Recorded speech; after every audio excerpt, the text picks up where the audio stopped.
Hello दोस्तों। बात करते हैं speciality chemical company Archean Chemical Industries Limited के बारे में।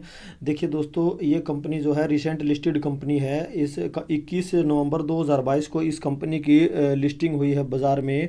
तो ये कंपनी रिसेंट लिस्टेड कही जा सकती है, लेकिन देखिए ये कंपनी मेरे पोर्टफोलियो में नहीं है और शायद इसको लेने का मेरा कोई इरादा भी नहीं है। लेकिन मेरे एक सब्सक्राइबर का कमेंट आया था मेरे पास कि सर इस कंपनी को, इस स्टॉक को कवर कीजिए क्योंकि ये अभी भागने वाला है, तो क्या हम इसको जो इस लेवल पे ट्रेड करा यहाँ पर इसको बाई कर सकते हैं। तो मैंने सोचा कि चलो फिर वीडियो बनाकर ही समझा देते हैं अच्छे से। तो अगर बात की जाए कंपनी का रिटर्न्स की, तो अगर 1 मंथ के रिटर्न की बात करें तो नेगेटिव है और 6 मंथ में 5% का रिटर्न कंपनी ने दिया है। और ईयर टिल डेट की बात करें तो सिर्फ 3.82%। और अगर मैक्स रिजल्ट की बात, मैक्स रिटर्न्स की बात करें, यानी कंपनी ने अभी तक सिर्फ 2% का ही रिटर्न दिया है। 7-8 महीने कंपनी को बाजार में लिस्ट हुए हो गए हैं। और अगर कंपनी के मार्केट कैप की बात करें तो कंपनी का मार्केट कैप 6,700 करोड़ के आसपास नज़र आ जाता है। और अगर कंपनी के पीई की बात करें तो कंपनी एक लो पीई कंपनी कही जा सकती है। 17.55 के पीई पे ट्रेड कर रही है, हालांकि इंडस्ट्री पीई 26 के आसपास है। तो इंडस्ट्री पीई से अभी नीचे ही ट्रेड कर रही है। तो आइए देख लेते हैं कंपनी के काम धंधे के बारे में। देखिए दोस्तों, अगर कंपनी के काम धंधे की बात की जाए तो कंपनी जो है लार्जेस्ट एक्सपोर्टर है ब्रोमीन और इंडस्ट्रियल साल्ट की। और अगर कंपनी के आगे काम धंधे की बात करें तो कंपनी क्या है, leading speciality marine chemical manufacturer है। यानी मरीन केमिकल मैन्युफैक्चरर का मतलब यहाँ पर ये है कि कंपनी जो है समुद्र के खारे पानी से जो है अपने सारे प्रोडक्ट बनाती है। 3 प्रोडक्ट मेनली बनाती है कंपनी, और तीनों के तीनों प्रोडक्ट जो है समुद्र के खारे पानी से बनाती है। तो ये इस कंपनी का जो रॉ मटेरियल है वो काफ़ी सस्ता कहा जा सकता है, क्योंकि समुद्र का खारा पानी जो है काफ़ी पृथ्वी पर लगभग 71% भाग पर जल ही है और केवल 3% भाग ही उसमें पीने लायक है। बाकी का सारा जो है खारा जल है, खारा पानी है। तो वो सारा जो खारा पानी है वो इसको ये कंपनी जो है रॉ मटेरियल के रूप में यूज़ करती है और उससे अपने प्रोडक्ट्स बनाती है। तो ये कंपनी एक हाई ओपीएम पे काम करती है। तो वो हम आगे चलकर डिस्कस करेंगे। तो कंपनी जो है मेनली एक्सपोर्ट करने पे फोकस करती है ब्रोमीन, इंडस्ट्रियल साल्ट और सल्फेट ऑफ पोटास, या इसको आप पोटेशियम सल्फेट भी बोल सकते हो।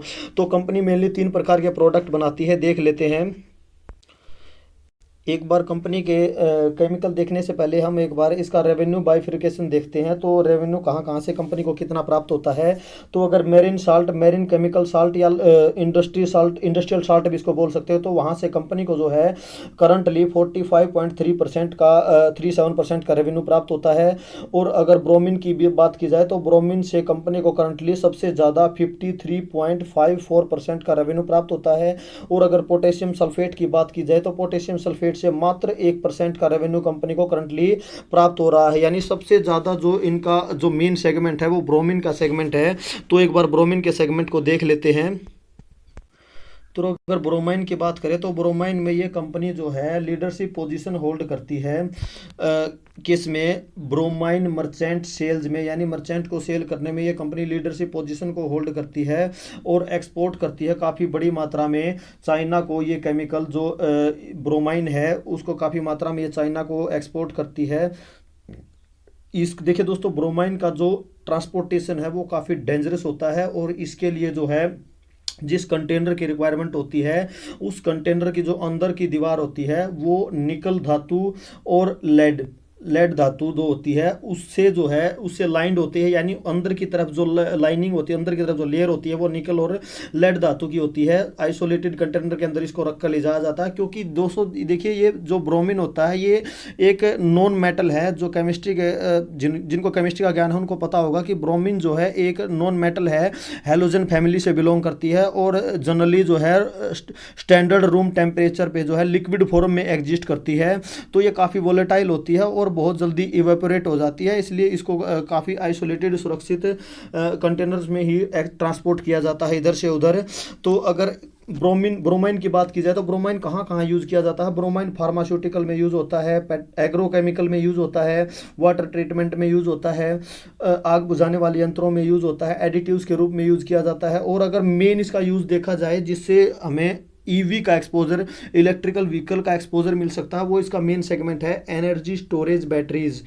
तो जो है एनर्जी स्टोरेज बैटरीज में ये ब्रोमाइन यूज़ किया जाता है, जो कि एक और केमिकल कंपनी है नियोजन केमिकल, जिससे हमें ईवी का एक्सपोजर मिल जाता है। तो यहाँ से भी हमें जो है ईवी का एक्सपोजर मिल जाता है। और कंपनी का जो है सबसे ज़्यादा रेवेन्यू की अगर बात की जाए तो वो ब्रोमाइन सेगमेंट से ही आता है। तो देख लेते हैं इसका अगला सेगमेंट। तो अगर इंडस्ट्रियल साल्ट की बात की जाए तो इंडस्ट्रियल साल्ट में ये कंपनी लार्जेस्ट एक्सपोर्टर है इंडिया में। और ये जो इंडस्ट्रियल साल्ट है वो मुख्य मटेरियल है, प्रिंसिपल मटेरियल है क्लोरीन बनाने में और कास्टिक सोडा बनाने में। और ये इंडस्ट्रियल साल्ट है वो कहाँ यूज़ किया जाता है, वाइडली यूज़ किया जाता है केमिकल में, दूसरे केमिकल बनाने में, और फूड और बिवरेजेस इंडस्ट्रीज़ में। क्योंकि फूड और बिवरेजेस के अंदर इसको थोड़ी मात्रा में थोड़ी इसकी फॉर्म को कन्वर्ट करके उसमें मिलाया जाता है। तो चलो आप पढ़ लेना आगे जो भी इसमें लिखा हुआ है, क्योंकि लिखी हुई है एक लाइन की आर्चिन ने जो है अपने प्रोडक्शन का 100% जो है वो अपने कस्टमर को एक्सपोर्ट कर दिया था, जो कस्टमर जापान और चाइना में है। तो चलिए देख लेते हैं इसका तीसरा सेगमेंट। देखिए दोस्तों, जैसा कि नाम से ही पता चलता है सल्फेट ऑफ पोटास, यानी सल्फेट ऑफ पोटास, इसको हम पोटेशियम सल्फेट भी बोल सकते हैं। तो जैसे नाम से ही पता चलता है, जो कि फसलों में खाद डाला जाता है खेतों में, तो स्पेशलिटी फर्टिलाइज़र बनाने में इसका यूज़ किया जाता है। तो बस यही समझ लो, इतना ही काफ़ी है। और क्या है, एक छोटी सी लाइन और लिखी हुई है कि जो आर्चिन है ये ओनली मैन्युफैक्चरर है सल्फेट ऑफ पोटास की from natural sea brine in India, यानी समुद्र के प्राकृतिक जो खारा पानी है उससे बनाने वाली एकमात्र कंपनी है इंडिया में ये, जो पोटेशियम सल्फेट बनाती है। तो ये इसका एक प्लस पॉइंट हो गया, ये एक प्रकार से जो है कंपनी के पास मोनोपोली हो गई। तो अगर एक बार जियोग्राफिकल रेवेन्यू की भी बात की जाए तो कंपनी को इंडिया से मात्र 33% का ही रेवेन्यू प्राप्त होता है। और अगर इंडिया से बाहर की बात की जाए तो 67% का रेवेन्यू प्राप्त होता है। यानी कंपनी दूसरी केमिकल कंपनीज की तरह ये कंपनी भी एक एक्सपोर्ट ड्रिवन कंपनी है। तो देखिए दोस्तों, 6,705 करोड़ का कंपनी का मार्केट कैप है। और अगर स्टॉक के पीई की बात करें तो 17.5 का नज़र आ जाता है। और यहाँ पर देखो आप, अगर आरओसी आरओई देखे जाए तो काफ़ी धमाकेदार नज़र आते हैं, दोनों के दोनों 45 काफ़ी धमाकेदार कहे जा सकते हैं। और अगर डेट टू इक्विटी देखा जाए तो कंपनी देखे दोस्तों बिल्कुल ऑलमोस्ट डेट फ्री कंपनी है, 0.05 बिल्कुल डेट फ्री कंपनी इसको कहा जा सकता है। और पीई रेशो के हिसाब से देखें तब भी जो है काफ़ी अंडर वैल्यूड है, 0.37। एक से जितना कम हो उतना अच्छा होता है स्टॉक में एंट्री लेने के लिए पीईजी रेशियो का। तो आइए आगे देख लेते हैं। तो देखिए दोस्तों, अगर प्राइस के हिसाब से बात की जाए तो प्राइस के हिसाब से भी जो है स्टॉक जो है अपने 50 डीएमए और 200 डीएमए के नीचे ही ट्रेड कर रहा है, तो एंट्री लेने का अच्छा मौका है। और अगर हम बात करें, अगर 5 ईयर के मीडियन पीई की बात करें तो 5 ईयर का मीडियन पीई स्टॉक का 17.2 का है। लेकिन करंटली अभी स्टॉक जो है 17.5 पे ट्रेड कर रहा है। तो थोड़ा सा ओवर वैल्यूड कहा जा सकता है, लेकिन बिल्कुल सिमिलर ही है, कोई खास फर्क नहीं है। तो स्टॉक में एंट्री ली जा सकती है। देखिए दोस्तों, जिस ओपीएम के बारे में मैं बात कर रहा था वो यहाँ पर आप देख सकते हो, कंपनी के स्टार्टिंग से ही सितंबर 2021 से आप देख सकते हो डेटा। ये सितंबर 2021 से डेटा आपके सामने है। अगर बात की जाए, ये देखिए डेटा जो है आपके सामने है, ओपीएम कितने ज़्यादा हाई ओपीएम। मैंने तो ऐसे ओपीएम सिर्फ अभी तक शायद जो है मान्यवर यानी वेदांत फैशन में ही देखे हैं। तो इतने ज़्यादा ओपीएम पे स्टार्टिंग से ये कंपनी इतने ज़्यादा ओपीएम पे काम कर रही है, 42, 38, 43, 40 और करंटली अभी आप देखो तो करंटली तो 51% हो चुके हैं। ओपीएम में क्यू ऑन क्यू बेसिस पे भी जंप है और वाई ऑन वाई बेसिस पे भी जंप है। वाई ऑन वाई पे 43 से बढ़कर 51, यानी दोनों बेसिस पे जंप है। तो काफ़ी धमाकेदार रिजल्ट कंपनी ने पेश किया हुआ है। और अगर सेल्स की बात करें, सेल्स भी क्यू ऑन क्यू बेसिस पे भी बढ़ी है और वाई ऑन वाई बेसिस पे देखा जाए तो वाई ऑन वाई बेसिस पे भी सेल्स बढ़ी है। और अगर प्रॉफिट की बात करें तो प्रॉफिट भी कंपनी के अच्छे से बड़े होंगे। नेट प्रॉफिट देख सकते हो आप, जो है क्यू ऑन क्यू बेसिस पे अच्छा जंप है प्रॉफिट में, और वाई ऑन वाई बेसिस पे भी अच्छा जंप है प्रॉफिट में। तो काफ़ी धमाकेदार रिजल्ट रहा था कंपनी का। रिजल्ट देख सकते हो कंपनी का आपके सामने है। ये काफ़ी धमाकेदार रिजल्ट है। अगर सेल्स को छोड़ दिया जाए तो बाकी हर जगह आपको जो है डबल डिजिट दिखाई देंगे। और नेट प्रॉफिट तो 67% के साथ बढ़ा है। तो देख सकते हो आप ये रिजल्ट। देखिए दोस्तों, कंपनी रिसेंट लिस्टेड है, ज़्यादा डेटा हमारे पास अवेलेबल नहीं है। तो अगर क्वार्टर ऑन क्वार्टर बेसिस पे देखें तो क्वार्टर ऑन क्वार्टर बेसिस पे नेट सेल्स जो आप देख सकते हो। और नेट प्रॉफिट की बात करें तो क्वार्टर ऑन क्वार्टर बेसिस पे कंसिस्टेंसी दिखाई देगी आपको। जो प्रॉफिट है वो कंटिन्यूसली इंक्रीज होता जा रहा है, कंटिन्यूसली बढ़ता जा रहा है। कहीं भी आपको किसी भी प्रकार का कोई भी डिप दिखाई नहीं देगा, बिल्कुल कंसिस्टेंसी नज़र आएगी।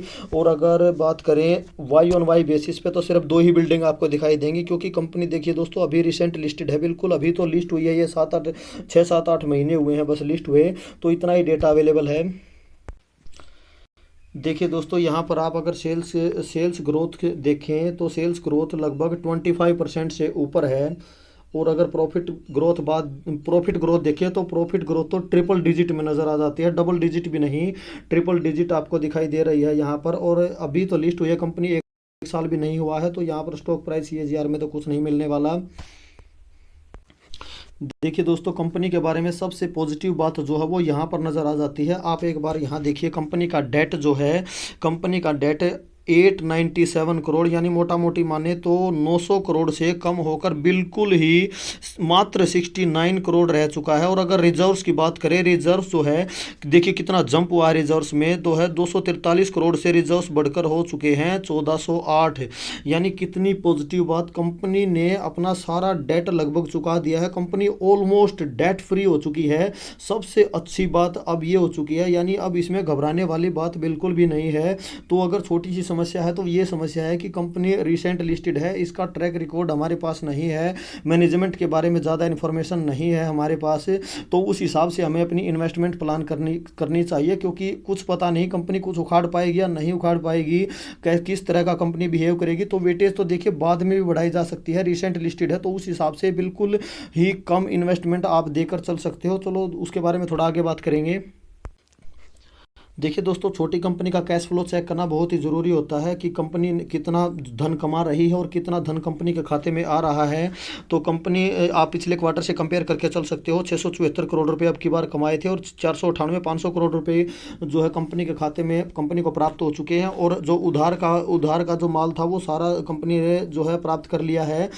उधार में जो माल कंपनी ने दिया था उसके सारे पैसे कंपनी को प्राप्त हो चुके हैं। 41 करोड़ कंपनी को प्राप्त हो चुके हैं, यहाँ पर आप देख सकते हो। और इन्वेंट्री में भी थोड़ा पिछले साल से तो ज़्यादा ही फंसा हुआ है।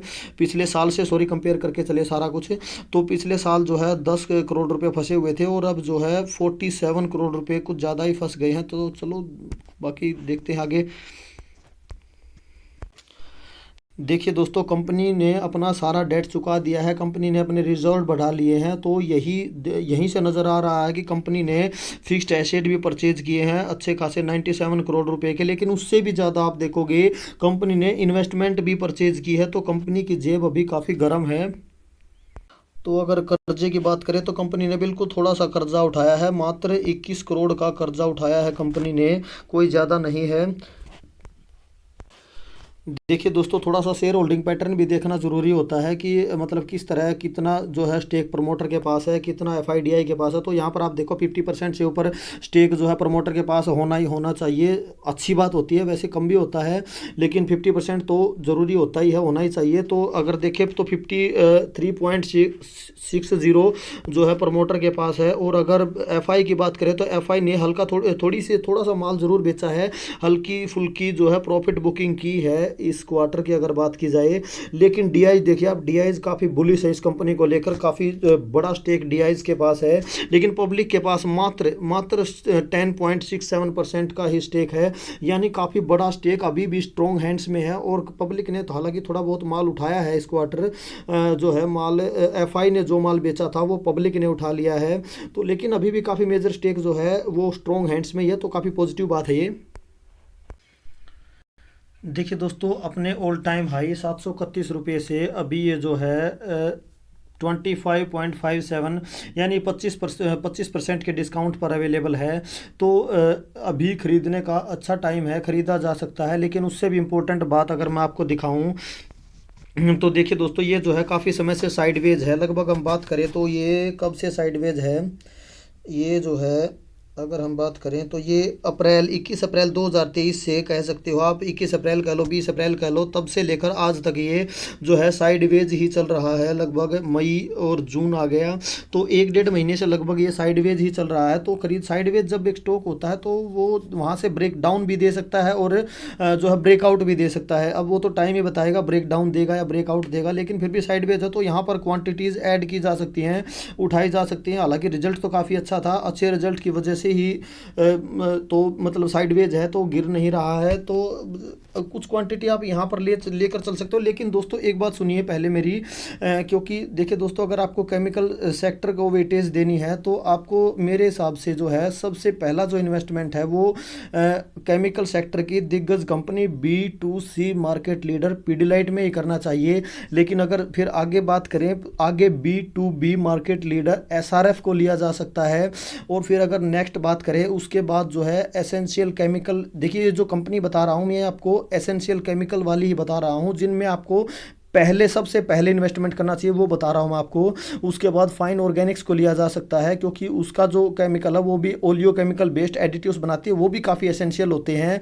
तो एसआरएफ के बाद फाइन को लिया जा सकता है। उसके बाद विनाती ऑर्गेनिक्स जो कि ATBS और IBB में ग्लोबली मार्केट लीडर है, इंडिया नहीं, इंडिया से बाहर भी ग्लोबली मार्केट लीडर है, विनाती ऑर्गेनिक्स को लिया जा सकता है।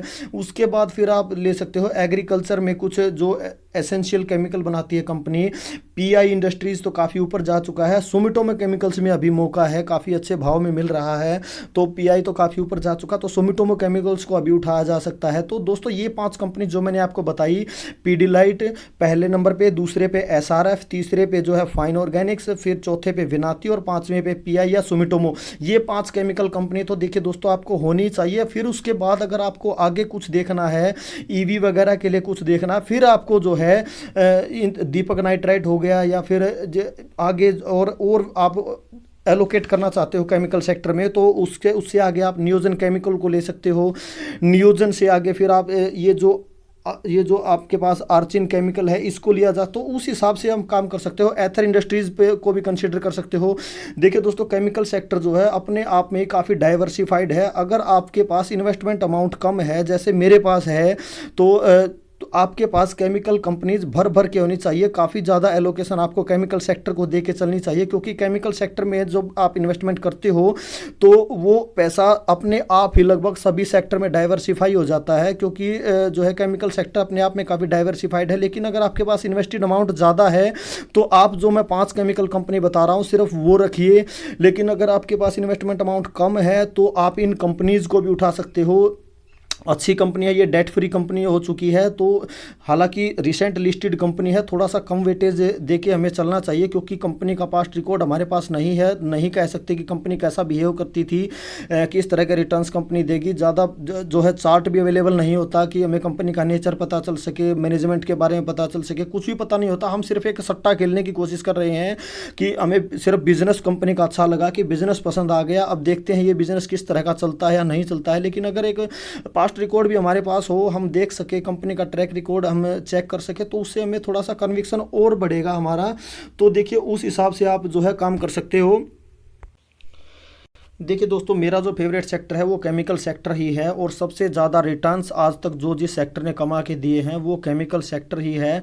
और केमिकल सेक्टर की एक दिग्गज कंपनी B2B SRF को आप अगर कंसीडर करो तो SRF दुनिया में सबसे ज़्यादा रिटर्न्स, अगर केमिकल सेक्टर की बात करें उसमें तो SRF से ज़्यादा रिटर्न्स आज तक किसी ने दिए ही नहीं। लेकिन अगर ओवरऑल भी देखा जाए दुनिया में सबसे ज़्यादा रिटर्न शायद SRF ने ही कमा कर दिए होंगे। अगर दूसरी कोई कंपनी है तो आप कमेंट सेक्शन में मेंशन कर सकते हो। तो जो है आप इस तरह से केमिकल सेक्टर को अपना एलोकेशन देकर चल सकते हो।